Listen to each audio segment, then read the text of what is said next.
তিন জায়গায় প্রয়োজনে মিথ্যা বলা যায়।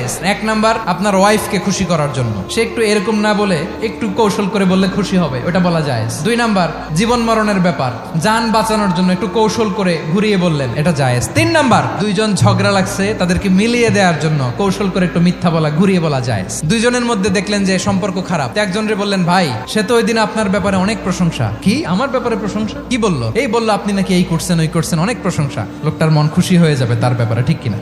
আবার তার সাথে যার ঝগড়া, ওরে যে বলুন, ভাই ওই দিন তো সে আপনার অনেক অ্যাপ্রিসিয়েশন করলো, অনেক।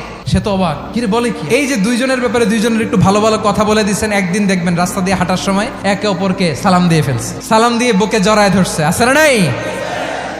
আবার মিলমিশ হয়ে গেছে। কিন্তু আমাদের স্বভাব হইলো, দুই প্রতিবেশী যদি একসাথে বসে একসাথে হাঁটে, দূর থেকে দেখলে আমাদের জলে, আছে না নাই?